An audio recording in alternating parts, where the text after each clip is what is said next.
যুক্তরাষ্ট্রের নিউ ইয়র্কের সেন্ট্রাল ম্যানহাটনে সোমবার বন্দুকধারীর গুলিতে বাংলাদেশি বংশোদ্ভূত পুলিশ কর্মকর্তা সহ অন্তত ৫ জন নিহত হন।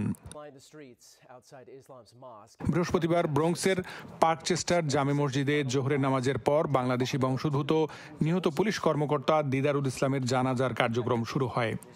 নিউ ইয়র্ক পুলিশ ডিপার্টমেন্ট NYPDর পক্ষ থেকে সেলুট দিয়ে ও পতাকা বেষ্টিত কফিনের মাধ্যমে দিদারুল ইসলামকে সম্মান জানানো হয়। হাজার হাজার পুলিশ সদস্য দাঁড়িয়ে সেলুট দিয়ে তাকে সম্মান জানায়।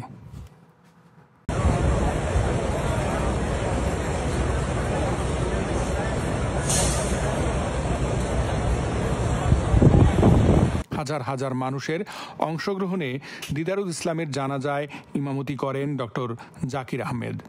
এ সময় নেমে আসে শোকের ছায়া। দীর্ঘদিন যে মসজিদে নিয়মিত নামাজ পড়তেন এই পুলিশ কর্মকর্তা, সেখানেই অনুষ্ঠিত হয় তার শেষ নামাজ। মসজিদের ইতিহাসে সর্ববৃহৎ এই জানাজায় যোগ দিতে নিউ ইয়র্ক সিটির বাইরে থেকেও আসেন অনেক শুভাকাঙ্ক্ষী। দিদারুলের জানাজায় কাঁদেন নিউ ইয়র্ক পুলিশ কমিশনার।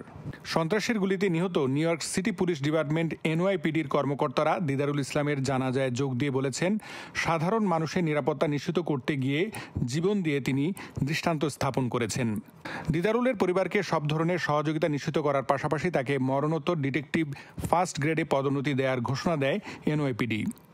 ওই সময় দিদারুলের বৃদ্ধ বাবাকে সমবেদনা জানান governor Kathy Hochul. Mayor Eric Adams দিদারুলের পরিবারের সদস্যদের সবসময় সহায়তা করার আশ্বাস দেন। বক্তৃতা দেওয়ার সময় চোখের জল ধরে রাখতে পারেনি NYPD commissioner Jessica টিশ।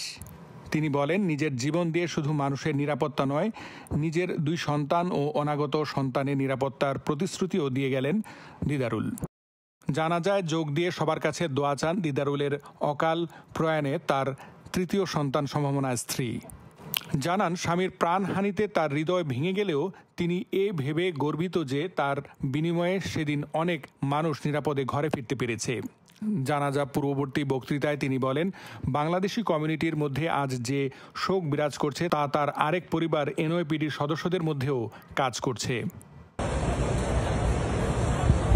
Mohammad Shamim, BTV US, new York.